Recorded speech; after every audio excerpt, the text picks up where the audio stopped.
Hello friends. स्वागत है आप लोग का एनसीईआरटी जोन में। बहुत दिनों से एनिमल किंगडम छूटा हुआ था। एनिमल किंगडम हम स्टार्ट करें, इससे पहले हम सब कुछ डिस्कस कर चुके हैं। एनिमल किंगडम के अलावा आपको देख चुके हैं, सब कुछ डिस्कस कर चुके हैं। ये सब कुछ हो चुका है। एनिमल किंगडम में देखो, कई बार कई जगह पे अलग अलग एग्जाम्पल को अलग अलग फाइलम में रखा गया है, लेकिन हमें क्या करना है, कैसे रखा गया। कई किताबों में, जैसे कुछ किताबों में बिल्कुल अलग है, लेकिन हमें किसको ज़्यादा फोकस करना है, एनसीईआरटी में। तो समझिए, ये वाला पूरा का पूरा एनसीईआरटी का समरी है। कौन सा बुक? क्लास 11th का 4th चैप्टर है एनसीईआरटी का। क्लियर? बायोलॉजी का 4th चैप्टर है। क्लियर? लुसेंट तो हमारा यूज कर ही रहे हैं, लेकिन जहाँ पे मुझे कई जगह पे डिस्क्रिपेंसी देखी, तो मैंने क्या किया, एनसीईआरटी को माना है कि हाँ, एनसीईआरटी को सबसे ज़्यादा सही माना है। क्लियर? एग्जाम्पल के फॉर्म में, बाकी सब जगह तो वही दिया है, कुछ कुछ एग्जाम्पल। क्योंकि आप समझ लीजिए, एनिमल किंगडम में पूछेगा तो एग्जाम्पल ही पूछेगा, 19% चांस है। क्लियर? कोई एग्जाम्पल दे दिया, जैसे मान लो इस एग्जाम्पल दिया, बोला कि बताइए भाई, हाइड्रा किस फाइलम में आती है, हाइड्रा किस फाइलम में आती है, ये बताओ। क्लियर? आपसे पूछेंगी टेप बॉम्ब किस फाइलम में आती है, ऐसे पूछ सकती है। आपको पूछ सकते पीला किस फाइलम में आती है, या स्टार फिश किस फाइलम में आती है। क्लियर? ये ऐसे पूछेगा आराम से, तो आपको कोई टेंशन नहीं लेना। मैं एक एक चीज आपको बता रहा हूँ आराम से। क्लियर? एक एक चीज बता रहा हूँ आराम से, अब ध्यान से देखिएगा। क्लियर? ध्यान से देखिएगा क्या क्या है। सबसे पहले क्यों क्यों हम डिवाइड करते हैं एनिमल किंगडम को, क्यों डिवाइड करते हैं। सब एनिमल को हम अलग अलग पढ़ लेते हैं, लेकिन आपके पास millions of billions of animal है, जिसको आप बिना क्लासीफाई किए आप रीड कर ही नहीं सकते। क्लासिफिकेशन किस बेसिस पे कर सकते हो आप? क्लासिफिकेशन उसके अरेंजमेंट ऑफ सेल्स पे कर सकते हैं। सेलुलर लेवल ऑर्गेनाइजेशन है, tissue organ system level organisation है। जिस लेवल का ऑर्गेनाइजेशन है, आप उसको, या तो सबसे बेसिक होता है सेलुलर, उसका धीरे धीरे और अब इवॉल्व होकर टिश्यू होते हैं, फिर ऑर्गन सिस्टम होते हैं। तो अब इसमें भी डिवाइड करते हैं, इस बेसिस पे भी डिवाइड करते हैं। सारे सेलुलर को एक जगह रखते हैं, सारे टिश्यू वालों को एक जगह, सारे ऑर्गन वालों को एक जगह, ऑर्गन सिस्टम वालों को एक जगह। तो क्या सिंपल 4 लेवल ऑर्गेनाइजेशन होता है? नहीं भाई, फाइलम में और भी होते हैं, क्योंकि हम और बेसिस को देखते हैं। किस स्पेस में? कि सेल का अरेंजमेंट कैसा है, बॉडी की सिमेट्री कैसी है, कि 2 पार्ट में काट सकते हैं, मल्टीपल पार्ट में काट सकते हैं। जैसे ये मान लो एक सिमेट्री, ये बॉडी है, इसको 2 पार्ट में काट सकते हैं, तो इसको हम रेडिकल सिमेट्री करेंगे, और कैसे भी काटेंगे तो हम इसको इक्वल पार्ट में डिवाइड कर सकते हैं। उसके बाद सीलम का नेचर कैसा है, ये देखें। Seelam is a body cavity. ज़्यादा हमें टेक्निकलिटी में नहीं जाना कि कहाँ होता है, क्योंकि मुझे पता है जिनका बायोलॉजी ठीक होगा तो वीडियो देखेंगे नहीं। सिर्फ वही बच्चे देखेंगे, 99.99% वही बच्चे देखेंगे जिसको बायोलॉजी में प्रॉब्लम होता है। तो मैं बहुत ज़्यादा टेक्निकल वर्ड नहीं यूज कर, टेक्निकल वर्ड को आराम से हल्के में, चाहे कैसे भी समझाना पड़े मैं समझाऊंगा, क्योंकि मैं भी नॉन बायोलॉजिस्ट हूँ, तो मुझे पता है किस चीज़ में प्रॉब्लम होती है। डाइजेस्टिव सिस्टम के पैटर्न में प्रॉब्लम होता है। क्लियर? उसके बाद सर्कुलेटरी एंड रिप्रोडक्टिव सिस्टम। तो सिंपल समझना है कि बहुत सारे सिस्टम के पैटर्न पे हम डिवाइड करते हैं। क्लियर? इस बेसिस पे डिवाइड करते हैं। क्लियर? तो सबसे पहले सिमेट्री के बारे में थोड़ा सा जान लेते हैं। सिमेट्रिकल 2 टाइप, इस सिमेट्री में 2 टाइप के होते हैं, एक सिमेट्रिकल होता है, एक एसिमेट्रिकल होता है। कोई बॉडी, जैसे मान लो इस बॉडी को आप सिमेट्री के बेसिस पे काट सकते हैं, लेकिन कोई ऐसा बॉडी है, ऐसा आपको नहीं पता कि कैसे काटेंगे तो 2 पार्ट में डिवाइड होगा, नहीं पता है। क्लियर? तो इसको हम बोले एसिमेट्रिकल। तो सिंपल आपसे पूछा जा सकता है, आपसे पूछा जाएगा एमीबा किसका एग्जांपल है, सिमेट्रिकल या एसिमेट्रिकल? तो आप बोलना एसिमेट्रिकल। बहुत आसान, और पूछा गया है क्वेश्चन। एमीबा, स्पॉन्जेज, मैं बताऊंगा एमीबा किस फाइला के अंदर आता है, स्पॉन्जेज किस फाइला के अंदर आता है, सब बताऊंगा आपको, लेकिन इतना समझ लीजिए। सिमेट्री में भी 2 टाइप की आती है। एक होता है रेडिकल सिमेट्री। रेडिकल सिमेट्री का मतलब तो ये बॉडी है, आप इसको किसी प्लेन से काटे, इस प्लेन से काटे, इस प्लेन से काटे, इस प्लेन से काटे, 2 पार्ट में डिवाइड कर सकते हैं आराम से, लेकिन ये सेंटर से जाना चाहिए लाइन। क्लियर? बाइलेट्रिकल सिमेट्री का मतलब कोई ऐसे है, ऐसे बॉडी है, तो सिर्फ आप इस ऐसे काटोगे तभी 2 पार्ट में डिवाइड होगा, ऐसे काटोगे तो भी 2 पार्ट में डिवाइड हो सकता है। लेकिन इसके अलावे ज़्यादा प्लेन में नहीं डिवाइड हो, जैसे ऐसे काटोगे नहीं होगा, आप ऐसे भी काटोगे तो हो सकता है, जैसे मान लो ऐसे काटोगे तो होगा, लेकिन सब में नहीं ना होगा। क्या आप ऐसे मान लो ऐसे बॉडी है, इस प्लेन से काट कर 2 पार्ट में डिवाइड कर सकते हैं? नहीं कर सकते। क्लियर, क्योंकि ये ज़्यादा हो गया कम हो गया। देखो, कैन बी डिवाइडेड इक्वल है बाई ओनली वन प्लेन। ध्यान देना, ओनली वन प्लेन। मैं इसमें तो मैं कई एग्जाम्पल बता दिया। ओनली वन प्लेन कुछ ऐसा रख लो ना, कुछ ऐसा बॉडी ऐसे ऐसे डिवाइड कर दें कि ओनली वन प्लेन। ऐसे भी करेंगे तो इक्वल नहीं हुआ, ठीक है। नहीं, सिर्फ यही एग्जाम्पल है बाइसिमेट्रिकल के। जितने भी वर्टिब्रेट्स हैं, जिनके जैसे हम लोग, हमको इक्वल पार्ट में जिसके पास वर्टिब्रेट्स है यानी वर्टिब्रल कॉलम है यानी रीढ़ की हड्डी है, उसको 2 पार्ट में डिवाइड कर सकते हैं। रीढ़ की हड्डी हमारा किस साइड है? पीछे वाला साइड है। पीछे वाला साइड को क्या बोलते हैं? Dorsal side. Dorsal side. Clear. Vertebrate के डोर्सल साइड पे रीढ़ की हड्डी होती है। आपको एग्जाम्पल अच्छे से बताऊंगा अभी मैं। पहले कॉर्डेटा नॉन कॉर्डेटा में डिफरेंस बताऊंगा, आपको बहुत अच्छा लगेगा। क्लियर। और किस बेसिस पे? इन ध्यान देना है, आपसे सिंपल पूछा जैसे अभी तो मैं बेसिक बता रहा हूँ। यहाँ से स्टार्ट, यहाँ से है, यहाँ से स्टार्ट है फाइलम प्रोटोजोआ। तो आज हम एटलीस्ट 2 या 3 तो कर ही लेंगे, देखते हैं कितना होता है। क्लियर। क्लियर, सारा मैं बना चुका हूँ नोट्स, एटलीस्ट 2 से 3 वीडियो में ही आ जाएगी सारा। क्लियर। NCERT को ज़्यादा फोकस करके बनाया, क्योंकि कई जगह डिस्क्रिपेंसी आते तो मुझे सही नहीं लगता है कि बता दूँ फिर प्रॉब्लम होने लगे कि भैया ये यहाँ पे नहीं है, यहाँ पे नहीं है। क्लियर। तो मैं NCERT जिसको कोई गलत नहीं ठहरा सकता, ऑब्वियसली गलत होती है कुछ पॉइंट, लेकिन चलिए। क्लियर। सबसे पहले आपसे सिंपल पूछा जा सकता है कि इन सिंपल आपसे पूछा दूंगा मैं कि जिस सिस्टम में, मतलब जिसके स्पेसीज के बॉडी में इनकम्प्लीट डाइजेस्टिव सिस्टम होता है, उनके पास क्या होते हैं? सिर्फ एक ओपनिंग होती है। लेकिन जिसके पास कंप्लीट डाइजेस्टिव सिस्टम होता है, उसके बाद जैसे हम लोग एक माउथ भी है, एनस भी है। क्लियर। हमारे पास माउथ भी है, एनस भी है। क्लियर। लेकिन जिसके पास इनकम्प्लीट डाइजेस्टिव सिस्टम होता है, उसके बाद सिर्फ एक ओपनिंग होता है, वहीं से दोनों काम करते हैं, कोई दिक्कत नहीं। क्लियर। दोनों चीज़ याद रखना। आपसे सिंपल क्वेश्चन पूछा जा सकता है ये। थर्ड आपसे पूछा जा सकता है ये भी MCQ में कि ओपन सर्कुलेटरी सिस्टम में, ध्यान देना, ओपन सर्कुलेटरी सिस्टम में क्या होता है? एक होता है ओपन, एक होता है close. Clear. Open circulatory system, एक है ओपन सर्कुलेटरी सिस्टम, दूसरा है close circulatory system. Open circulatory system में क्या होता है? ब्लड को पंप किया जाता है हार्ट के द्वारा, ये हमें पता है। क्लियर। ब्लड को पंप किया जाता है हार्ट के द्वारा, और सेल और टिश्यू आर डायरेक्टली और सेल और टिश्यू आराम से इसमें डायरेक्टली बात कर लेते हैं ब्लड में। क्लियर। लेकिन क्लोज सर्कुलेटरी सिस्टम में क्या होता है? Blood is circulated through arteries, veins and capillaries. Clear. Close circulatory system में ब्लड आराम से हर जगह घूमता घूमता रहता है, यहाँ पे ऐसे नहीं होता। क्लियर। तो ओपन और क्लोज सर्कुलेटरी सिस्टम समझ गए। सिर्फ आपसे ये पूछता सकता है, ज़्यादा डिटेल में हमें नहीं जानना है, और ज़्यादा डिटेल में आपको फाइला जब मैं कराऊंगा एक एक फाइला, तब और भी उसमें जो जो पार्ट्स आएंगे समझाते चलूँगा। क्लियर। यहाँ पे एक देखिए डिप्लोब्लास्टिक होती है, डिप्लोब्लास्टिक। तो इसमें क्या होता है? जो सेल का एम्ब्रायोनिक लेयर होता है, ध्यान देना, एम्ब्रायोनिक लेयर 2 पार्ट में डिवाइड होता है। जो सबसे आउटर पार्ट होता है उसको एक्टोडर्म बोलते हैं, जो इस सबसे इनर पार्ट होता है एंडोडर्म बोलते हैं। जिसके पास सिर्फ 2 पार्ट होता है, एक्टो और एंडो, उसको हम डिप्लोब्लास्टिक बोलते हैं। ध्यान देना क्या है? The animal in which cells are arrange in 2 embryonic layer. Cells सारे सेल जो होते हैं 2 पार्ट में डिवाइड होते हैं, एक ऊपर वाले को एक्टो और दूसरा एंडो। क्लियर। इसको डिप्लोब्लास्टिक करते हैं। डिप्लोब्लास्टिक का एग्जांपल है पोरीफेरा नाइडेरिया। तो आपसे सिंपल पूछा जा सकता है, बताइए भैया डिप्लोब्लास्टिक का एग्जांपल कौन कौन है? तो पोरीफेरा और नाइडेरिया। इसके अलावा 2 और एग्जांपल दे सकता है, कोलेंड्रेटा और कुछ भी और एग्जांपल दे सकता है, तो आपको वो नहीं है। डिप्लोब्लास्टिक का एग्जांपल सिर्फ यही है, पोरीफेरा और नाइडेरिया।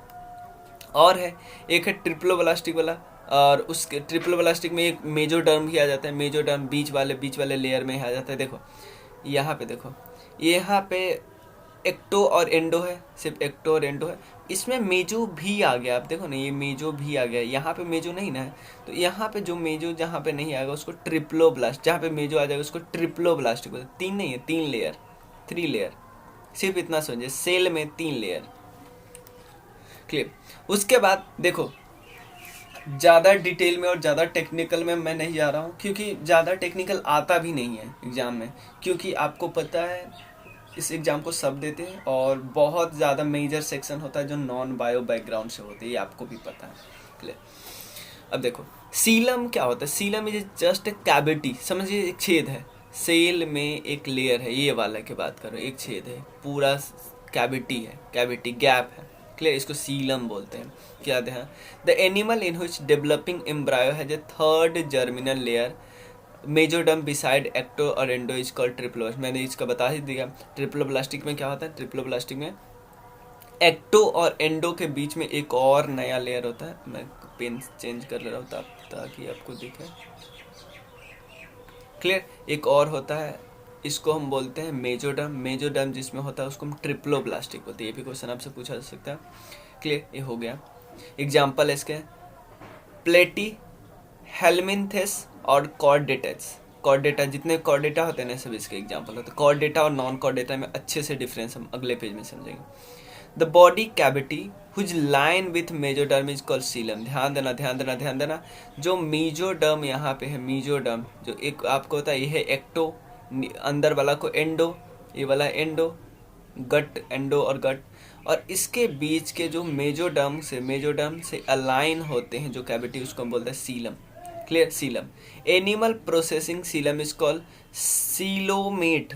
मतलब जोन सा एनिमल के पास बॉडी कैविटी होता है उसको क्या बोलते हैं, सीलोमेट। तो आपको बहुत सारे फाइलम में देखोगे ना, देखो इसको मैं इसलिए बता रहा हूँ, आपको डायरेक्ट फाइला में ही बता सकता था कि ये फाइला सीलोमेट है, तो फिर मुझे वहाँ समझाना पड़ सकता था। क्लियर, और समझाना पड़ता ही। तो समझ ले, जिस एनिमल किंगडम के पास सीलम हो उसको हम क्या बोलते हैं, सीलोमेट। सिंपल याद रखिए, क्योंकि अगर अगला बार जब हम फाइलम के बारे में बोलेंगे, एनेलिडा के बारे में बोलेंगे या कॉर्डेटा के बारे में बोलेंगे, तो बोलेंगे इट कॉन्सिस्ट सीलम, तो वहाँ पे मुझे समझाना होगा। फिर भी मैं समझाऊंगा, वहाँ पे भी समझाऊंगा, लेकिन एक बारी आप यहाँ रखिए तो आपके लिए दोबारा हो जाएगा, दोबारा समझिएगा बहुत आराम से।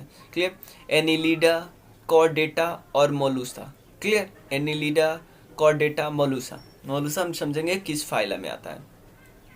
इन सम एनिमल, ध्यान देना, कुछ एनिमल में मेजोडर्म के अलाइन नहीं होते। ध्यान देना ध्यान देना ध्यान देना, इसमें क्या होता है, सीलोमेट हम उसको बोलते हैं जिसमें सीलम तो होती है लेकिन सीलम मेजोडर्म का अलाइन होती है। आपको लगेगा जैसे यहाँ पे मेजोडर्म है, ये लेयर मेजोडर्म की है, ये मेजोडर्म की है, यहाँ पे कैविटी अलाइन है, अलाइन बिल्कुल इसके लाइन में है, उसको हम बोलते हैं सीलमेट। लेकिन कुछ ऐसा एनिमल्स होते हैं जिसमें मेजोडर्म के अलाइन नहीं होते, कुछ ऐसे ऐसे ऐसे अलाइन नहीं होते, ऐसे कुछ ऐसे बन गया। Clear, but scattered as a pouches, scatter होते इस पोचेज की तरह। यहाँ पे देखो स्कैटर्ड है, यहाँ पे स्कैटर्ड है, हम अलाइन नहीं है। क्लियर है, तो एक्टो और एंडो के बीच छोटे छोटे पोचेज में बने, उसको क्या बोलते हैं, स्यूडोसेलोमेट। स्यूडोसेलोमेट का एग्जाम्पल है चेलमिंथेस। क्लियर, चेलमिंथेस बोलते हैं, ए आई थिंक साइलेंट होता है। The animal in which body cavity is absent is called ए कोलोमेट।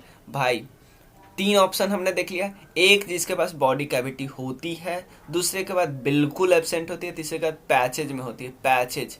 जिसके बाद बॉडी कैविटी होती है उसको बोलते हैं सेलोमेट, जिसके बाद नहीं होती ए सेलोमेट।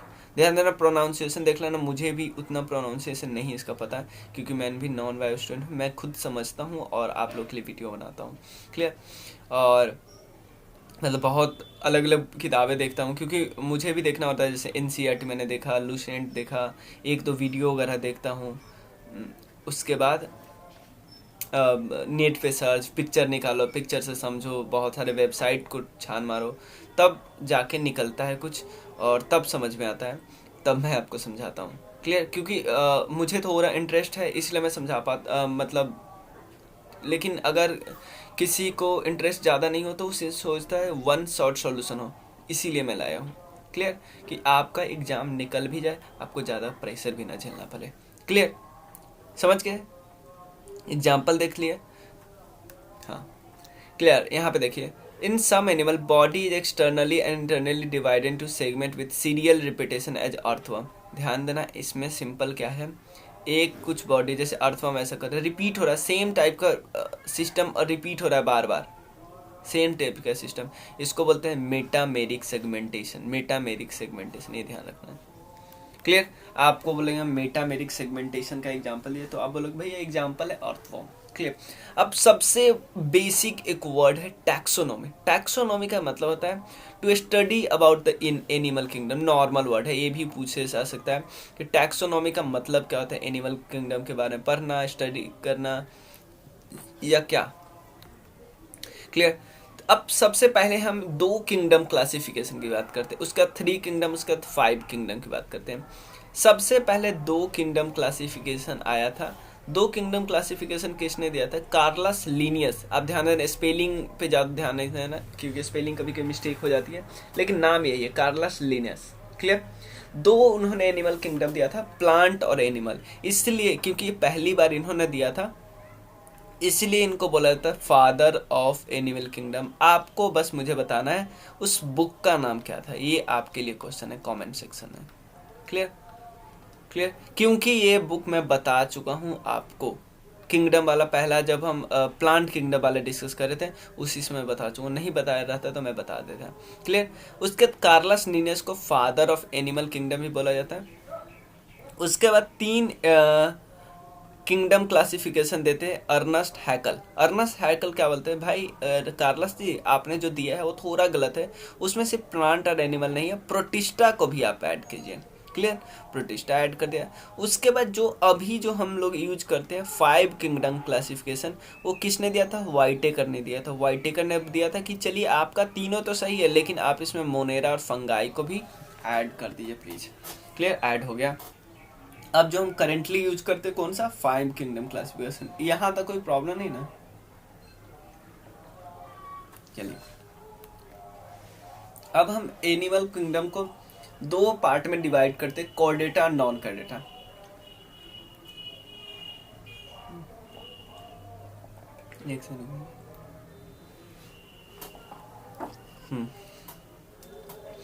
देखिए, कॉर्डेटा और नॉन कॉर्डेटा, डिफरेंस यहाँ समझेगा। सबसे एक समझिए, ये आप अगर ह्यूमन बींग है तो ये आपका फ्रंट साइड है, ये आपका बैक साइड है।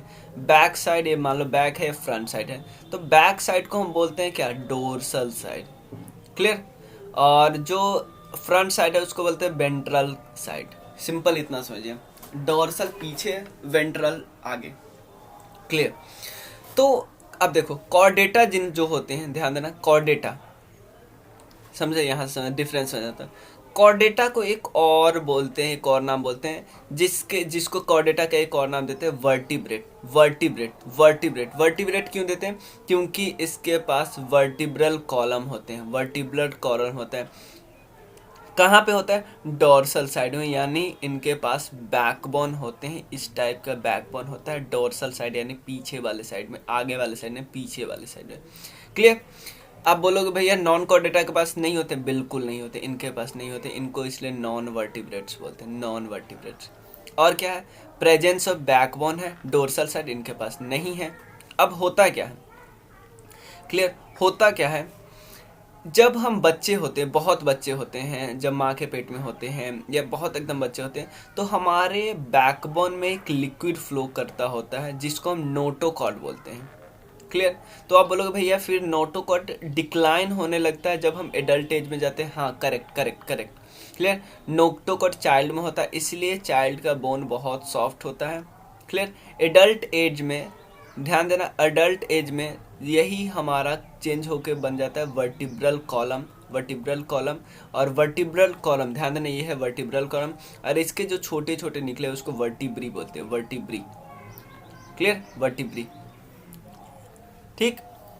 क्लियर? यहाँ पे लिखा है लिक्विड नोटोकॉर्ड होता है, soft in child but hard in adult. Clear? मतलब वो जो लिक्विड होता है वो नोटोकॉर्ड को बोलते हैं, बच्चों में ज़्यादा होता है, लेकिन एडल्ट होते होते थोड़ा सा वो टफ हो जाता है। क्लियर? और जो हार्ड हो जाता है, हार्ड को नाम हमने क्या देता है? Vertebral column. एडल्ट एज में, बचपन में हम उसे क्या बोलते थे? नोटोकॉर्ड। तो आप समझते हैं नोटोकॉर्ड क्या एडल्ट एज में होता है? नहीं। क्लियर? अब एक और चीज़, पेरेनियल गिल्स क्या है, ये बहुत इंपॉर्टेंट चीज़ मैं बताता हूँ। मान लो आप बच्चे थे, माँ के पेट में थे, तो आपका सब कुछ अच्छे से काम नहीं, आपका मान लो लंग वगैरह अच्छे से काम नहीं की, क्योंकि आप मान लो लिक्विड में हो, तो आपके पास पेरेनियल गिल्स है। आप स्पेलिंग देख लेना, बस यही है, फेरेंजियल बोलते हैं उसको, फेरेंजियल बोलते हैं, फेरेंजियल बोलते हैं यहाँ पे। क्लियर, समझ लेना, गिल्स कोई गिल्स टाइप का सिस्टम है, आप ऑप्शन देकर लगा लेना, या आपको कहीं पे आप लिखे होंगे तो आप देख लेना, गिल्स होते हैं मान लो। क्लियर, कब, जब हम एम्ब्रायोनिक स्टेज में होते हैं, बाद में ही गिल्स हट जाता है और कन्वर्ट हो जाता है लंग्स में, क्योंकि बाद में हम लंग्स का यूज करने लगते हैं, इवन बचपन में ही पेट में भी लंग्स का यूज करने लगते हैं। क्लियर, इसमें ये सब नहीं होता है। एग्जाम्पल, एक एग्जाम्पल बहुत बेसिक, एक स्नेक का एग्जाम्पल देखिए। स्नेक आपको देखा कुंडली मार के बैठ जाता है, ऐसे करके पूरा से कुछ एक जगह पता भी नहीं चलता यार। क्लियर, इवन इवन आप चिड़ियाघर में देखो, इतने बड़े बड़े सांप ऐसे कुंडले, भाई अगर उनके पास कॉर्डेटा बैकबोन नहीं होता, नहीं कर पाते। हम क्यों ऐसे मूव कर पाते, ऐसे ऐसे ऐसे मूव क्यों कर पाते, क्योंकि हमारे पास बैकबोन होता है, कॉर्डेटा होता है। अर्थवर्म किसका एग्जाम्पल, अर्थवर्म वैसे कुंडली मार के नहीं बैठ सकता, इसलिए इसको नॉन कॉर्डेटेबल है। क्लियर, अब देखो इसके, तो इंसान के पास देखो, कॉर्डेटा के पास पोस्ट एनल टेल होते, बहुत इंपॉर्टेंट। तो आप लोग भी, मेरे हम लोग के पास नहीं है, नहीं नहीं, पहले था जब हम लोग मंकी थे, अब नहीं है, क्योंकि वो अब यहाँ पे थोड़ा सा अब वेस्टिजियल ऑर्गन बना है, जो ऐसा पार्ट जिसका अब यूज नहीं रह गया, वो बन गया है। क्लियर, और यहाँ पे एक और है। क्लियर, वेंट्रिकल साइड में हर्ट होते हैं, देखो हमारे वेंट्रिकल साइड में, हमारे हार्ट की साइड में है, वेंट्रल साइड में, वेंट्रल या वेंट्रिकल बोलते हैं, हमारे वेंट्रल साइड में हर्ट है। लेकिन जो नॉन कॉर्डेटा होता है उसके पीछे वाले साइड में हर्ट होता है, पीछे वाले साइड में। किस में कोई प्रॉब्लम है, हमारे में बैकबोन है, बैकबोन डोर्सल साइड में है, बचपन में नोटोकॉट होता है जिसके कारण सॉफ्ट होता है बोन, एडल्ट एज में वर्टिब्रल कॉलम बन जाता है, वर्टिब्रल कॉलम के छोटे छोटे पार्ट निकले होते हैं, उसको वर्टिब्री बोलते हैं। बचपन में जब एम्ब्रायोनिक स्टेज में होते, बचपन नहीं, एम्ब्रायोनिक स्टेज में होते हैं, तो हमारे पास फेरेनियल गिल्स होता है, बाद में हट जाता है, लंग्स में कन्वर्ट हो जाता है, स्नेक इसका एग्जांपल है। पोस्ट एनल टेल होते हैं, जो कि अब वेस्टिजियल ऑर्गन हो गया, जो कि अनावश्यक जो बोलते हैं हम, हमारा पार्ट वो हो गया है। और वेंट्रिकल जो होते हैं वो आगे होते हैं। क्लियर, अब हमें देखिए एनिमल को क्लासिफाई कैसे किया जाता है। सबसे पहले डोमेन्स होते हैं एनिमल्स, उसके बाद फाइलाई, इसको हम डिस्कस करें, क्योंकि एनिमल जैसे किंगडम में हमने दो टाइप, प्लांट और एनिमल, और इसको जैसे अब तो 5 हो गया, यहाँ पे हम एनिमल की फाइला को डिस्कस करेंगे, फिर कुछ क्लासेस को डिस्कस करेंगे, जो इम्पॉर्टेंट क्लासेस उसको डिस्कस करेंगे, स्पेसीज हम इस पर नहीं डिस्कस करेंगे। क्लियर, तो आपका लूसेंट से आपका 20% एक्स्ट्रा मैं बताऊंगा, 20 to 30%। क्लियर, और एक हम लास्ट टॉपिक हम डिस्कस कर लेते हैं, उसके बाद हम चलेंगे उसमें, मतलब उसके बाद हम वो अगले वीडियो में डिस्कस करेंगे ये सब। क्लियर, देखिए सबसे पहले देखो इवोल्यूशन कैसे हुआ है, इवोल्यूशन। क्लियर, इवोल्यूशन, क्लियर, ये सब क्लासेस है। क्लियर, इवोल्यूशन कैसे हुआ, तो सबसे पहले आपको पता है फीसेस थे हम, फीस थे हम। क्लियर, मतलब फीस थे, अब नहीं, सबसे पहले अगर दुनिया में कुछ आया तो सबसे पहले फीस आया, ये आपको पता होगा।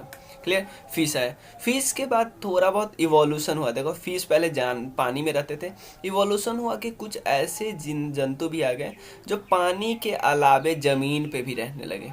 ओके ओके ओके, क्लियर, और कुछ थोड़े रेप्टाइल्स टाइप के हो गए जो थोड़े रेंगने उगने लगे, रेप्टाइल्स बोलते, तो अब थोड़ा उड़ने भी लगा। अब उसने बच्चे को भी जन्म देना शुरू किया, जिसके पास आपको पता है ग्लैंड्स होते हैं, मेमरी ग्लैंड्स बोलते हैं, जो मैमल्स के होते हैं।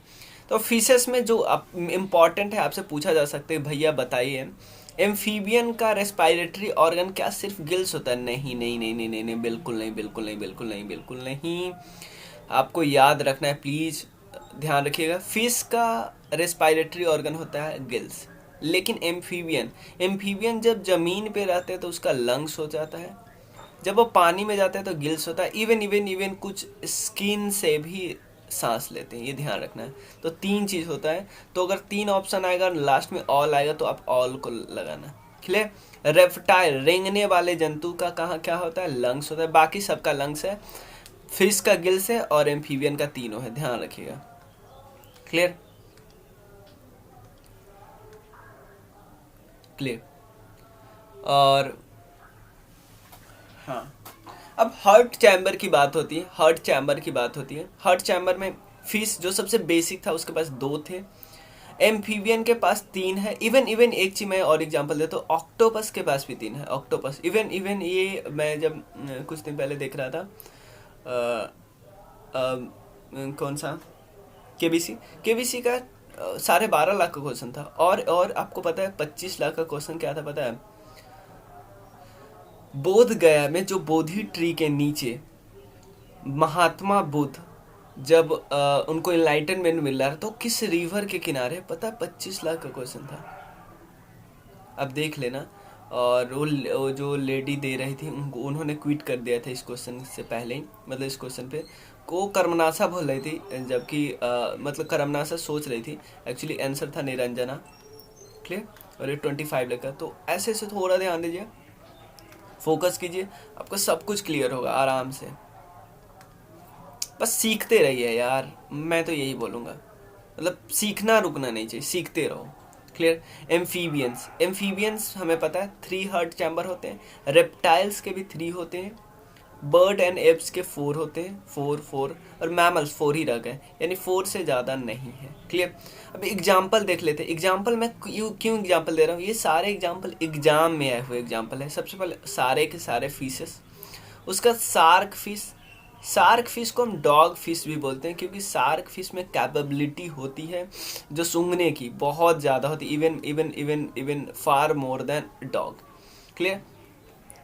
उसके बाद एम्फीबियंस की बात करते हैं। एम्फीबियंस वाटर और लैंड में रहते हैं, एग्जाम्पल फ्रॉग, आपको और भी एग्जाम्पल पता है। रेप्टाइल्स के क्या क्या है? Lizard, snake, clear, crocodile, tortoise. तो बोलोगे भैया आप क्रोकोडाइल यहाँ पे भी लिखो, यहाँ पे क्यों लिखो?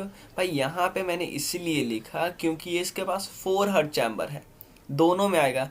और यहाँ पे इसलिए लिखा क्योंकि ये वाटर में रिप्रोड्यूस करते हैं और रेंगते हैं, इसलिए यहाँ पे मैंने लिखा। क्लियर। रिप्रोडक्शन के लिए इवन वाटर में जाते हैं। क्लियर।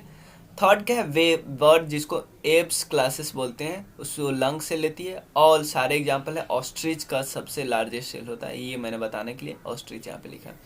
मैमल्स का एग्जाम्पल आप प्लीज रखिए क्योंकि ये सारे एग्जाम में हुआ है। ह्यूमन, क्योंकि हम डॉल्फिन देखते हैं, हम शायद फीस में लगा दे, लेकिन डॉल्फिन के पास 4 हार्ट चैम्बर होता है, इसलिए हम डॉल्फिन को मैमल की कैटेगरी में रखते हैं। क्रोकोडाइल को भी हम मैमल्स की कैटेगरी में रखते हैं, क्यों? क्योंकि लंग इसका 4 हार्ट चैम्बर होता है। लेकिन क्रोकोडाइल को हम रेप्टाइल के कैटेगरी में रखते हैं क्योंकि ये रेंगता है। क्लियर। तो समझ गया ना। व्हेल फिश किसके कैटेगरी में आता है? मैमल्स के। इवन सील फिश भी मैमल के कैटेगरी में आता है। क्लियर। तो सारे हो गए हमारा, सब हो गए, सब हो गए। आपको कोई डाउट हो इसमें तो पूछ लेना, क्योंकि हम फिर नेक्स्ट वीडियो करेंगे यहाँ से आगे से, नेक्स्ट वीडियो यहाँ से सब कुछ। तो अब नेक्स्ट 2 वीडियो में हम पूरा कंप्लीट करेंगे। नेक्स्ट वीडियो में 5 फाइलर डिस्कस करेंगे, उसके बाद 5 फाइलर डिस्कस करेंगे, हमारा हो जाएगा। तो जैसे ही हमारा एनिमल किंगडम खत्म हुआ, उसके बाद हम एनिमल टिश्यू एक वीडियो में, एनिमल ह्यूमन ब्लड एक वीडियो में, सिस्टम ऑफ ह्यूमन बॉडी में कम से कम 4-5 वीडियो लगेगी, मतलब 4-5 नहीं, उससे भी इवन 6-7 वीडियो लगेगी। लेकिन हम ट्राई करेंगे जल्दी से जल्दी ख़त्म करेंगे क्योंकि यही लास्ट हमारा टॉपिक बचा हुआ, इससे हमारा सारा हो गया इससे पहले। क्लियर। चलिए, थैंक यू सो मच, मिलते हैं फिर। और आप लोग को कंट्रीब्यूट करना है तो आपको पता है नंबर 9582062485, आप कर सकते हो आराम से और मुझसे बात कर सकते हो सेम नंबर पे, व्हाट्सएप टेलीग्राम। कोई भी डाउट हो मुझसे पूछ लीजिए। मिलते हैं फिर। Thank you so much, bye bye.